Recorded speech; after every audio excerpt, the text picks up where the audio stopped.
Deuxième étape s'adresse vraiment à des personnes, des femmes qui ont encore des grosses problématiques de sécurité du fait de la violence post-séparation du conjoint. Donc le tout premier objectif de la maison de deuxième étape et donc le premier critère d'admission en maison de deuxième étape, c'est vraiment l'enjeu de la sécurité de la femme et de ses enfants. On parle de deuxième étape parce que, j'imagine que vous avez entendu ce matin parler de continuum de violence contre les femmes. Et donc, on voudrait, face à ce continuum de violence, pouvoir effectivement assurer un continuum de service. Donc, comme Louise expliquait, une femme, quand elle va sortir de son hébergement d'urgence, elle peut tout à fait continuer à avoir des services de la maison de première étape qui va la suivre en post-hébergement pour pouvoir continuer à la soutenir dans sa démarche d'avoir quitté le conjoint violent, puis éventuellement par rapport à de la violence post-séparation à laquelle elle fait encore face. Pour les cas les plus graves, donc, il y a la possibilité que la maison de première étape réfère en deuxième étape. Donc la première des choses, c'est qu'une deuxième étape, la femme n'y arrive pas comme ça. Elle y arrive sur référence d'une professionnelle de première étape. Donc une intervenante de première étape va devoir remplir un document, expliquer pourquoi elle estime que cette femme a besoin de la référence en deuxième étape. On a quantifié ça il y a 2 ans ici avec Trajet Vie. On a fait une étude auprès de toutes les maisons de première étape du Québec. Et on a demandé aux intervenantes, OK, dans l'année écoulée, combien de femmes avez-vous, combien de cas, de dossiers avez-vous eu qui, dans votre expertise, auraient nécessité une référence en deuxième étape? Donc vraiment des problèmes de sécurité post-séparation graves comme premier élément. Le deuxième élément, évidemment, c'est le besoin d'un support psychosocial pour apprendre son rôle de chef de famille monoparentale. Puis c'est pas simple. Puis pour ces cas assez extrêmes dont on parle, ça peut être des femmes qui ont été absolument coupées de tout, y compris doivent apprendre à faire l'épicerie, à prendre un bus, etc. Puis là, on parle beaucoup de familles migrantes qui ont pu être vraiment coupées par le conjoint. Et donc, on a estimé dans cette étude que ce sont 8% des femmes qui passent en refuge d'urgence qui auraient besoin d'un hébergement de deuxième étape. Et ça correspond à peu près à 500 femmes par année au Québec. Mais là, ça ne considère que la masse des femmes qui passent en refuge d'urgence. Et évidemment, on en échappe beaucoup parce qu'il y a des femmes qui ne vont pas en refuge d'urgence, soit que, il y en a qui ne veulent pas de toute façon y aller, mais enfin, il manque aussi beaucoup de places en hébergement de première étape. Donc, c'est clair qu'elle n'arrivera pas en deuxième étape si elle n'est pas passée dans une première étape. Donc, on parle vraiment d'une continuité de service. Jusqu'à cette année, avec les ressources disponibles sur le terrain, on était capable de couvrir 41% de ce besoin-là. Donc, on a estimé 500 femmes, qui est un minimum, puisqu'encore une fois, il y en a déjà qui échappent aux premières étapes, qui auraient aussi besoin probablement de secours plus longs. Mais bref, dans l'état actuel des choses, avant 2018, parce que 2018 est une charnière pour les deuxièmes étapes, on estimait couvrir 200 femmes, enfin on n'estime pas, on le sait qu'on couvre 200 femmes, 200 enfants par an, et donc que ça couvrait 40% du besoin provincial de 500 femmes. Donc, tout ça nous amenait à dire qu'il nous manque encore au moins 100 places en deuxième étape. Mars est vraiment un moment charnière et donc la présentation aujourd'hui pour vous parler des services, je vais finalement laisser la parole aux femmes et vous restituer ici une étude qui a été faite l'année dernière avec Adélaïde Tanguay, que certains d'entre vous connaissent ici, donc de Trajet Vie. C'est une étude qu'on a faite au cours de l'été dernier, 2017. Et donc, je vais vous en parler parce que là, ce sont les femmes elles-mêmes qui expliquent un petit peu qu'est-ce que c'est une maison de deuxième étape et qu'est-ce que ça a amené dans leur parcours. Donc, avant aujourd'hui, là, parce que comme je vais vous expliquer, en mars 2018, on a eu des annonces financières qui se concrétisent là dans le plan d'action qui est dû pour 5 ans. Donc, on est en train de vivre des tas de choses super intéressantes. Il en manque encore, malheureusement, mais on va pouvoir, là, développer des services beaucoup plus intéressants. Et on est en plein dans cette transition aujourd'hui dans les maisons de deuxième étape. Donc, je préfère vous le présenter directement sous la forme de l'étude qui avait été faite pour démontrer les besoins en deuxième étape. Donc, à ce moment-là, on a un financement du ministère de la Santé qui couvre 20% des besoins. Donc, 80% des besoins de services dans les deuxièmes étapes ne sont pas couverts ou de manière vraiment très parcellaire.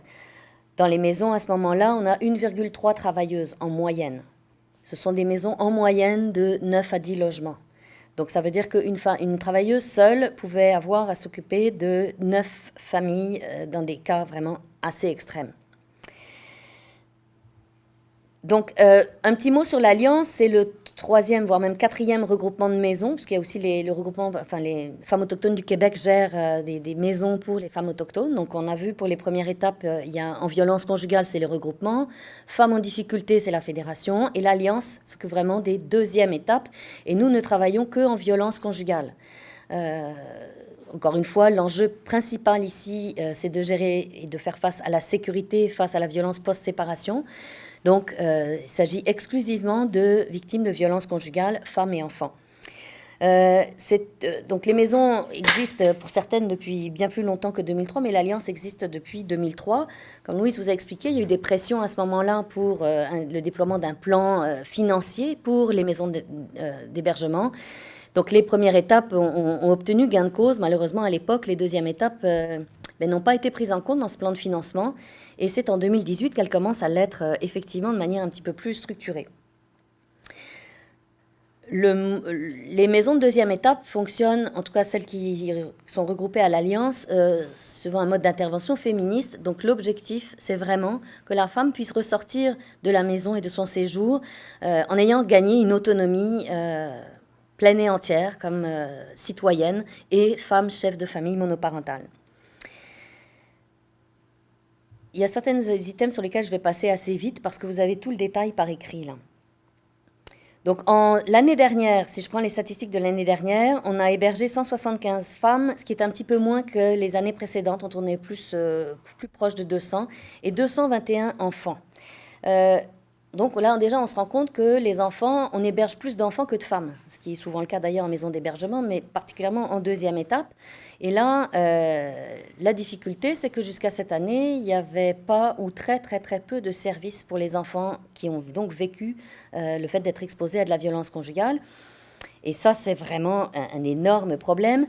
Les premières étapes avaient obtenu l'intervention jeunesse très spécifique parce que c'est un besoin extrêmement important.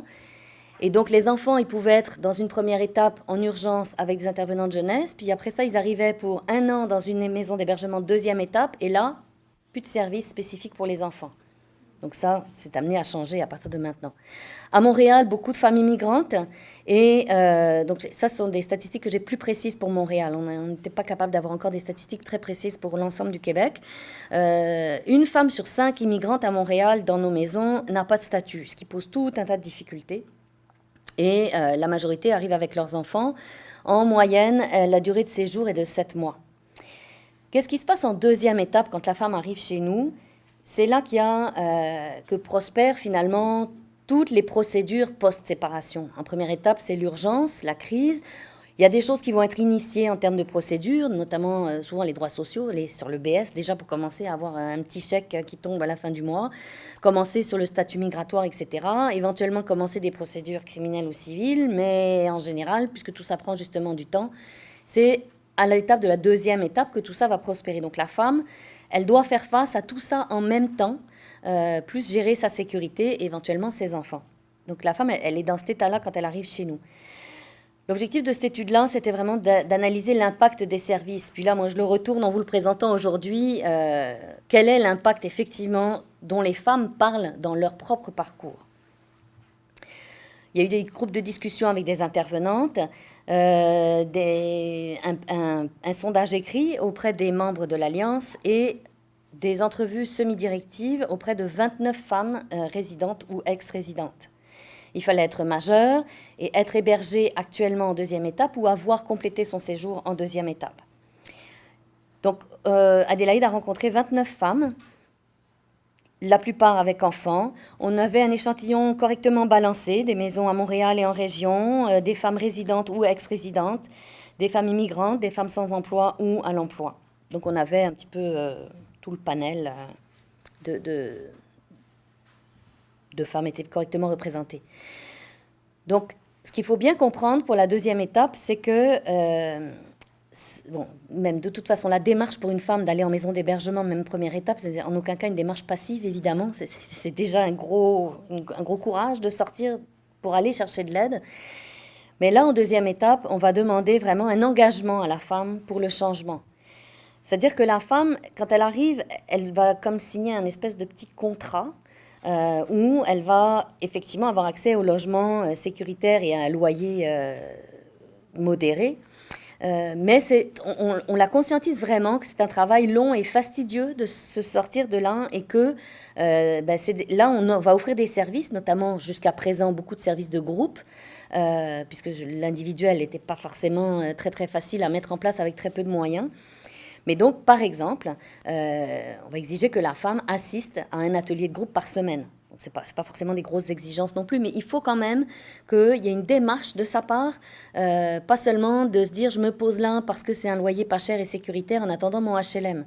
Il va falloir travailler sur la violence et sur le fait que elle veut se sortir de ça, ne pas retomber dans les mains d'un autre conjoint violent, voire de son propre conjoint qu'elle vient de quitter. Et comme vous voyez dans les citations ici de Sophie ou Nelly, effectivement, elles ne se rendent pas forcément compte quand elles arrivent, mais c'est important pour nous de sensibiliser notamment les intervenantes de première étape à ça, parce que si les femmes ne sont pas prêtes, par exemple, on a eu des commentaires à l'effet que certaines femmes, bon, finalement, quand elles arrivaient, voyaient le code de vie et tout ça, puis elles trouvaient que c'était un peu too much et que finalement, elles ne souhaitaient pas rester là. D'accord, mais parfois on a des discussions avec nos collègues de première étape qui nous disent mais pourquoi tu ne l'apprends pas, etc. Mais en fait, est-ce que cette femme, si elle refuse un code de sécurité dans la maison, est-ce qu'elle a vraiment besoin de sécurité? Est-ce que c'était la bonne référence? Peut-être que cette femme, elle peut être suivie en post-hébergement, peut-être qu'elle n'a pas besoin d'un hébergement de deuxième étape. Donc, c'est ça. Quand on avait ce genre de commentaires de femmes qui résistent un petit peu, puis il peut y avoir des tas de raisons, puis y compris des bonnes raisons, là.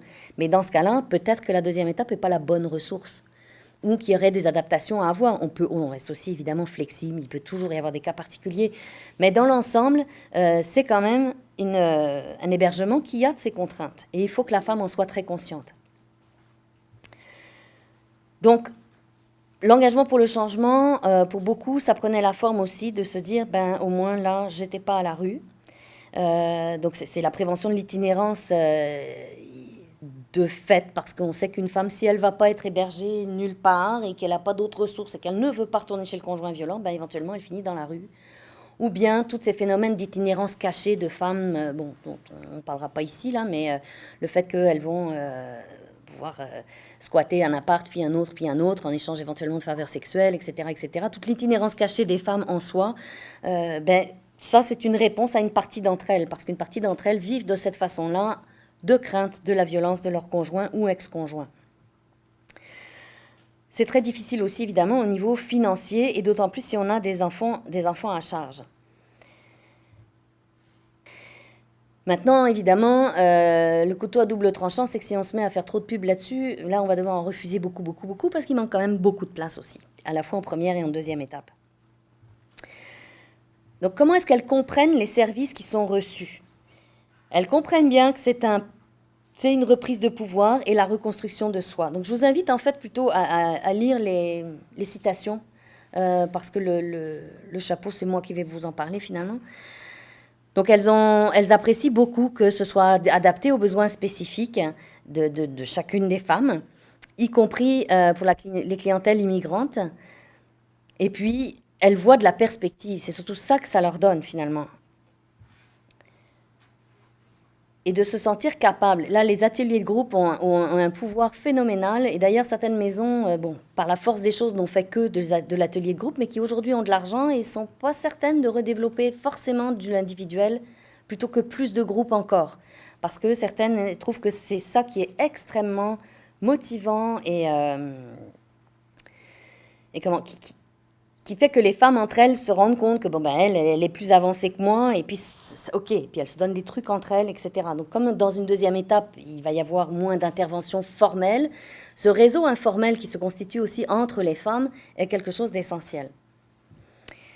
C'est ça, c'est le partage du vécu par l'intervention de groupe, où là, c'est dédramatiser, si on veut dire, ça j'exagère évidemment, mais sa propre situation en se rendant compte qu'il y en a d'autres, que ça peut développer l'entraide aussi, et ça renforce la cohésion au sein de la maison. Parce que quand même, les femmes vivent ensemble pendant une année, alors bon, il y a du va-et-vient, évidemment, hein, des femmes qui entrent, des femmes qui sortent, mais quand même, elles sont amenées à être ensemble pendant plusieurs mois.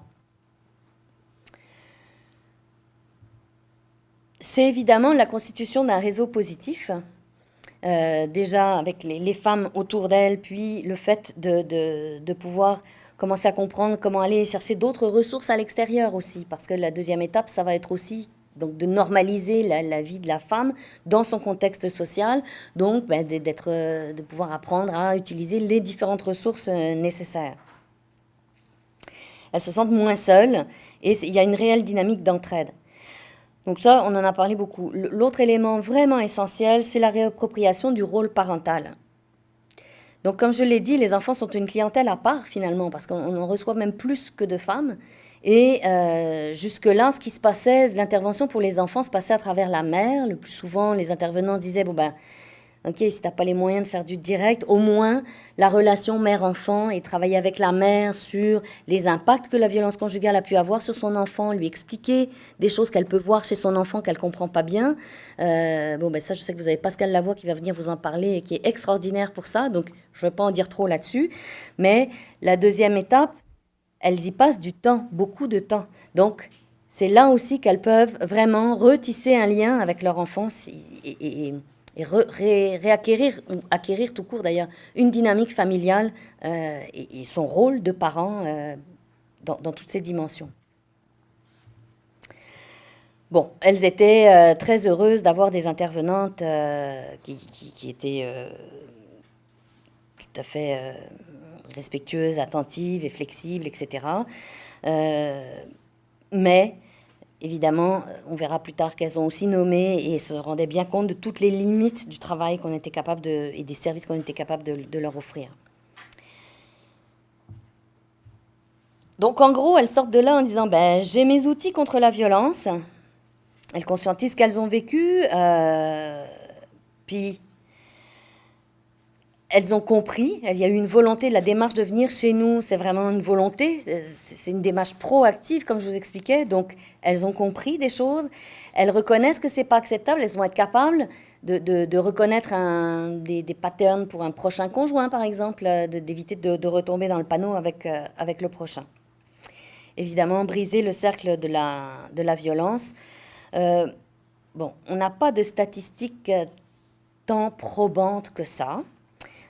Parce qu'on ne gère pas non plus un volume extraordinaire, mais ce qu'on peut constater quand même, c'est qu'il y a très très très peu de retours aux conjoints violents. Je pense que dans les statistiques de 2017, sur les 175 femmes, il y en a eu 2. Donc ce qui est moindre que dans une maison de première étape, ce qui est bien normal, parce que là, la femme, elle a fait tout un processus, et puis, bon, maison de première étape, si c'est un premier séjour, ben, il peut y en avoir jusqu'à 5, 6, on le sait. Mais là, on se rend compte qu'il n'y a pas de réadmission, par exemple. Des femmes. Et qu'en sortant de là, on sait où elles s'en vont et elles ne retournent pas au conjoint violent. Donc, tu peux faire des rechutes, tu vas le revoir en pensant avoir de l'espoir, qu'il va changer. Mais là, vu que tu es ici, tu vois la différence. Enfin, que tu te dis, non, non, non, je ne peux pas accepter ça, je ne peux plus accepter ce qui est inacceptable, ne pas me faire respecter, me faire écraser. Et donc, de ne pas retomber dans le même pattern, nous disait Sophie, c'est à peu près le discours qu'on a eu de la plupart des femmes. Faire le ménage dans ces relations toxiques, c'est pas que l'ex-conjoint. Myriam aussi, là, nous dit dans la deuxième citation quelque chose d'intéressant par rapport à ses enfants.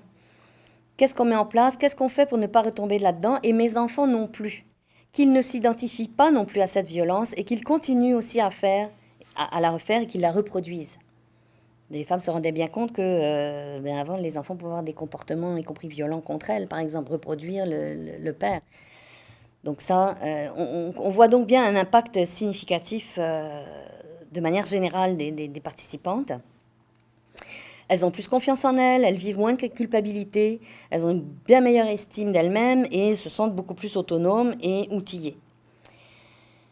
Elles sont aussi soulagées, même encore à cette époque-là, à ce stade-là, de voir qu'il y a encore là aussi des suivis post-hébergement possibles. Il faut couper le cordon à un moment donné, c'est sûr, mais c'est ça. Les femmes peuvent quand même toujours rappeler à la maison, bien évidemment. Donc Sophie, sa conclusion, là, avait une grande joie de trouver un logement, n'avait plus peur de rester toute seule, peut-être même retourner travailler. Je croyais plus à un moment donné que je pouvais retravailler, j'étais tellement épuisée, souffrante, tellement les émotions à fleur de peau, l'estime de soi très basse, j'avais perdu tous mes repères. Ça fait que là, ça permet de ravoir confiance et de me redonner des buts, de recommencer. Donc pour l'intervention, puis là, donc ça c'est les défis qui finalement nous on était capable de nommer en représentation pour aller demander de l'argent. Pourquoi? Pour faire ça. Mais les femmes elles-mêmes le nommaient. C'est ça qu'on a trouvé aussi intéressant puis qu'on mettait en lumière auprès des autorités du ministère de la Santé en particulier. Donc pas d'intervention jeunesse. Des rencontres de groupe, oui, mais dans ce cas-là, il aurait fallu plus. Puis certaines, s'il y a une rencontre de groupe qui est organisée par semaine, l'après-midi, celle qui est à la cour ce jour-là ou qui travaille, il n'y avait pas accès. Des manques de services en traduction pour les femmes immigrantes. Nous, donc après, des choses qui ne sont pas forcément sorties dans les entretiens avec les femmes, mais que nous, on a portées au niveau de l'Alliance. Il n'y a aucune maison de deuxième étape pour les femmes autochtones. Sur les 100 appartements actuellement disponibles en maison de deuxième étape, il y en a un qui est accessible pour une femme ou un enfant handicapé, à Matane. Et ça, on le sait que le handicap de la femme ou d'un enfant est un facteur supplémentaire de vulnérabilité et d'être susceptible de vivre de la violence conjugale. Donc ça, l'accès universel, c'est quelque chose qu'on n'avait toujours pas. Puis là, on va voir si on peut travailler ça, mais on pense que c'est encore un petit peu léger quand même. Et puis, par ailleurs, au-delà de financer des services dans les maisons comme telles, il y a tout un tas d'autres services qui sont très nécessaires également, puis qui ne sont pas forcément faciles d'accès. Des psychologues, le conseil juridique, l'adaptation de services aux enfants divers et variés, de services à des enfants qui ont été exposés à la violence conjugale. Donc, c'est pas n'importe qui au CLSC qui peut gérer ça comme ça. On va régulièrement avoir des appels de la fille du CLSC pour dire, dis donc, qu'est-ce que je fais avec ça, moi? Parce qu'ils ne sont pas formés. Les femmes constataient aussi, évidemment, des équipes restreintes et débordées. Comme je vous ai dit, à ce moment-là, on était à 1,3 travailleuses par maison. Donc, ça veut dire que j'avais une maison qui pouvait avoir peut-être 3 personnes, puis une autre où j'avais encore une maison l'année dernière où il n'y avait plus d'intervenantes du tout, le poste avait été coupé. Et une autre à Québec où ils avaient 14 heures d'intervention de groupe par semaine. Point. C'était ça le staff qu'il y avait dans la maison. Alors, certaines ont dit d'ailleurs, ici, on voit Nina, la dernière citation, qui dit quand il y avait une stagiaire, c'était gradure, parce que là, du coup, on pouvait avoir plus d'ateliers. Et puis, évidemment, un manque de place dans les deuxièmes étapes.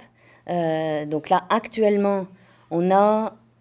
Puis, pourquoi les chiffres fluctuent beaucoup? C'est que depuis qu'on a de l'argent au mois de mars, l'Alliance a vu beaucoup de nouvelles membres. Et puis, il y a différents formats de maisons qui sont apparus aussi. C'est-à-dire que nous, jusque-là, dans l'Alliance, on n'avait que des maisons qui géraient des appartements, où la femme était seule dans l'appartement. Et puis là, il y a quelques maisons qui se sont déclarées faire de la deuxième étape en violence conjugale, mais qui n'avaient pas d'appartement, donc ils les ont montées sous la forme de logements en colocation. Donc les femmes, finalement, ont une chambre. Et là, ça, c'est des choses qu'il va falloir qu'on affine un petit peu avec le nouveau plan d'action, parce que c'est pas si clair comment les financements vont finalement tourner. Mais effectivement, il peut y avoir différentes façons de le faire. Jusque-là, ça se faisait d'une façon, peut-être qu'il y a d'autres façons de le faire. Donc concrètement, là, en mars, je peux vous dire que c'était le tapis volant, là, les deuxièmes étapes.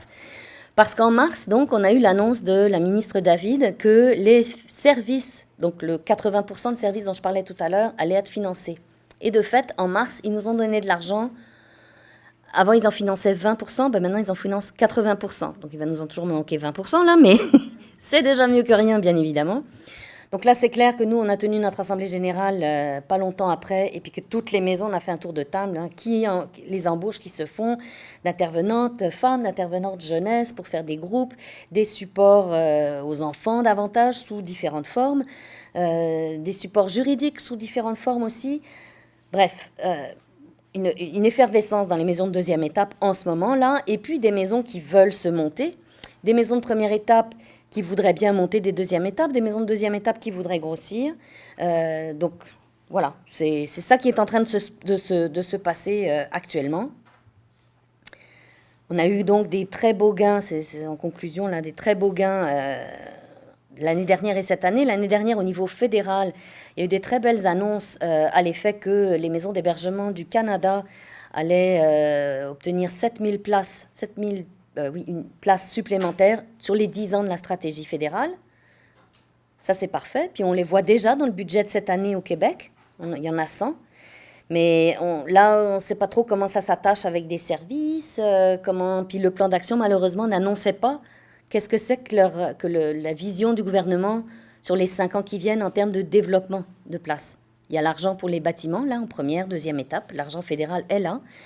Et ça, c'est un peu une opportunité manquée de ne pas avoir arrimé le tout pour que dès cette année, là, en août, le gouvernement nous annonce, bon ben voilà, dans les 5 ans du plan d'action, il y aura tant de première, tant de deuxième étape, en tout cas tant d'unités en hébergement qui vont pouvoir être consolidées. Donc c'est un peu là qu'on en est. Il y a le budget de Québec donc au mois de mars pour les deuxièmes étapes qui s'est consolidé dans le plan d'action. J'imagine que durant la semaine, vous entendrez davantage parler du plan d'action, mais là c'est pareil.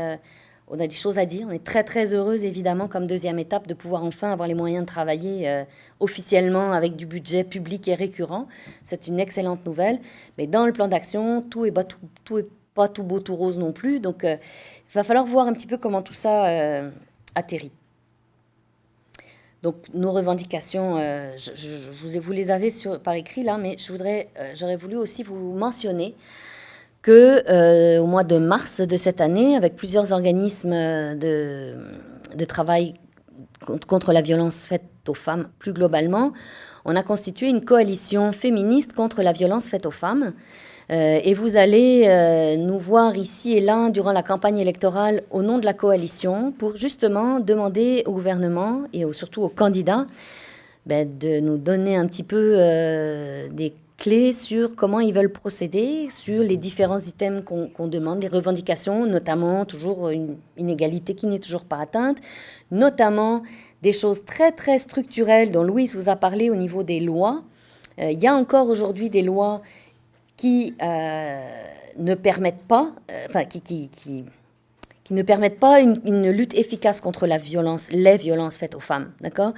Donc, on en a pointé quelques-unes au niveau de la coalition, et ça, c'est vraiment des demandes très formelles qu'on fait aux différents candidats.